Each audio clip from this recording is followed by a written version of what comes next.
Russia has issued a stark travel warning, sending shockwaves through the international community and raising new concerns for Russian citizens abroad. The government is now urging its citizens to avoid all but essential trips to Germany, citing a rapidly deteriorating climate for Russians in the country. The Kremlin's message is clear. Germany is no longer seen as a safe or welcoming destination for Russian travelers, and the risks are said to be higher than ever before. This move marks a new low in Moscow-Berlin relations, which have already been strained for years by conflict over Ukraine, waves of sanctions, and the ongoing debate over NATO's expansion to Russia's borders. Russia's foreign ministry now paints Germany as a hostile territory, warning of serious risks for Russian visitors, including possible discrimination, detentions, or even legal troubles.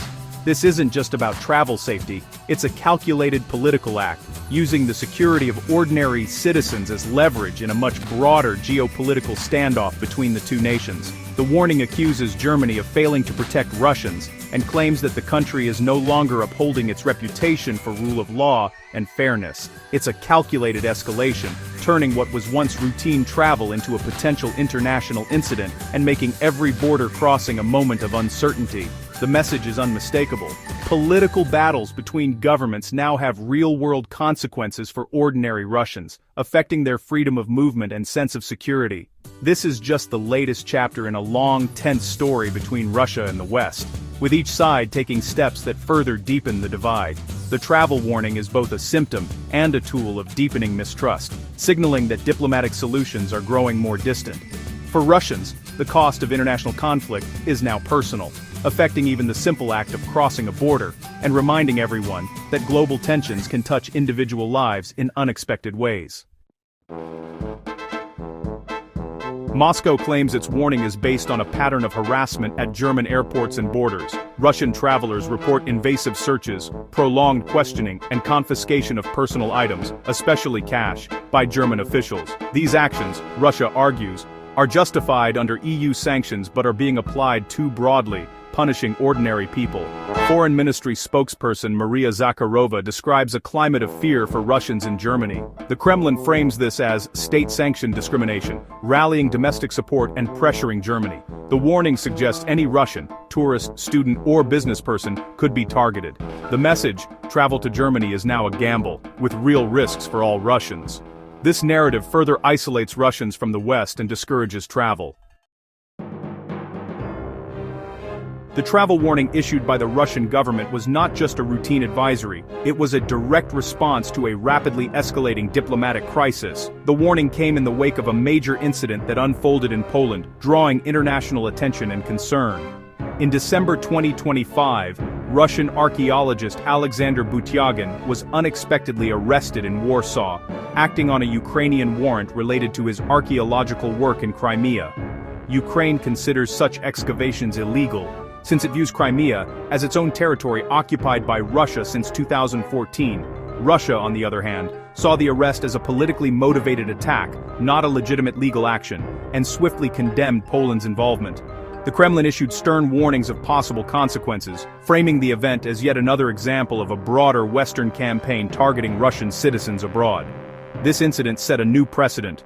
Russians can now be detained in third countries at Ukraine's request, even if they are simply passing through.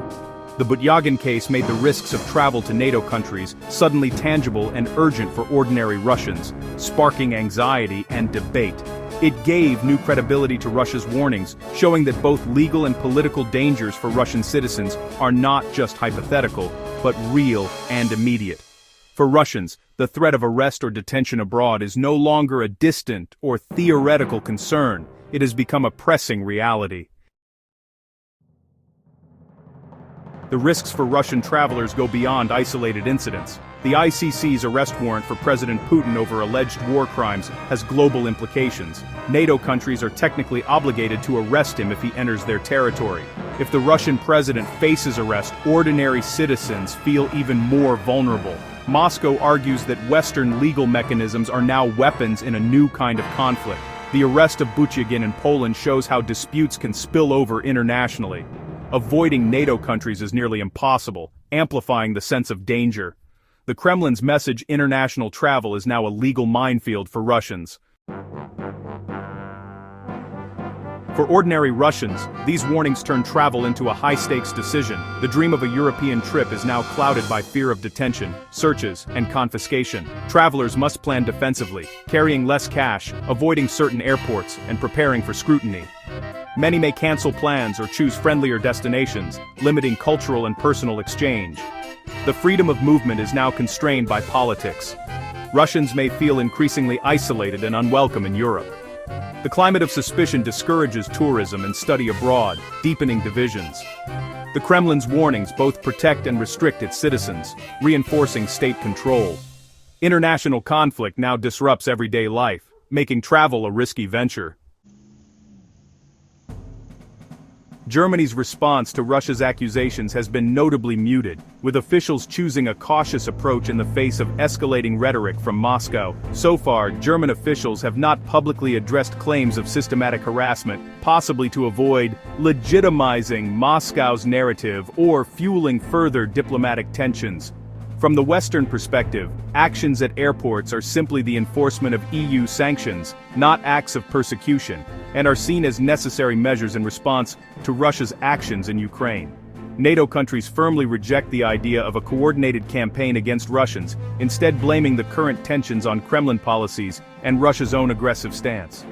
The recent arrest in Poland is widely viewed as a legal obligation under international agreements, not a politically motivated attack, despite Russian claims to the contrary. The diplomatic freeze is deepening. Russia now officially considers Germany and NATO countries as hostile territory, further straining already fragile relations. For Russian travelers, this shift means facing new political risks, uncertainty at borders, and the possibility of increased scrutiny or even denial of entry. Germany insists it's upholding international law and acting within its rights. Meanwhile, Russia frames these actions as targeted persecution of its citizens. The divide between the two sides is stark, and travel between Russia and the West remains fraught with complications, delays, and anxiety.